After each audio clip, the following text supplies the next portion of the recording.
Let me talk about the mechanics of administering these scales in a group. Because you have so many people, sometimes 8, 10, 12 or more, it's really not feasible for you, the group leader, to administer and score each individual's ORS and GSRS yourself.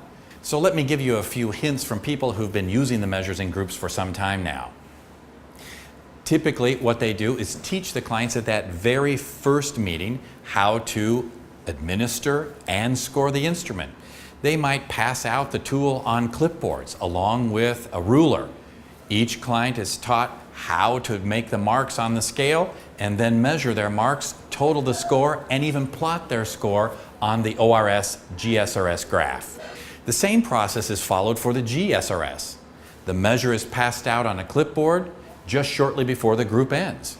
Clients then complete the measure, get out a ruler, and are taught how to score the tool. Most clients are able to do this within a very short time. How you integrate the ORS into your clinical work will depend on your style, but let me give you a couple more hints. When I use the ORS in a group, again, I teach clients how to administer and score it themselves and plot their scores on the graph. And then I simply start by asking clients whose scores are above the clinical cutoff, whose scores are below the clinical cutoff. And then I ask the group, where would you like to start? I do this from session to session. At times, the group wants to focus on the good things that have happened between visits, so we start with clients whose scores have gone up. At other times, we talk about the clients first whose scores have gone down or stayed the same.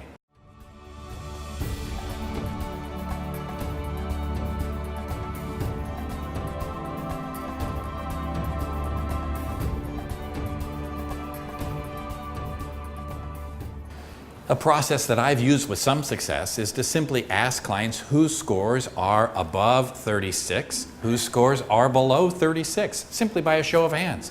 And then again, depending on your style, turn it over to the group to decide which they're going to discuss first.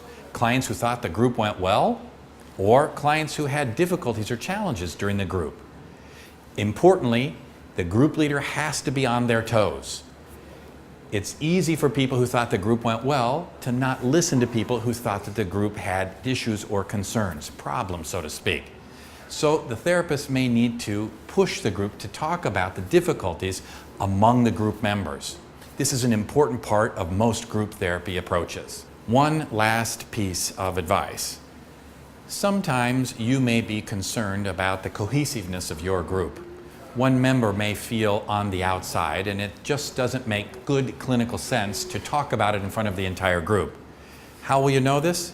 Clients whose scores fall below the clinical cutoff, and who you have that sense from the group that may not be willing to talk about it in front of others. What should you do? This is an opportunity for you to meet with the client after group, or at least prior to the next group. Talk to them about their scores. Talk about what you have to do as a group leader to help them feel safe in your group, as well as discuss what it was that they considered an issue or concern from the last group.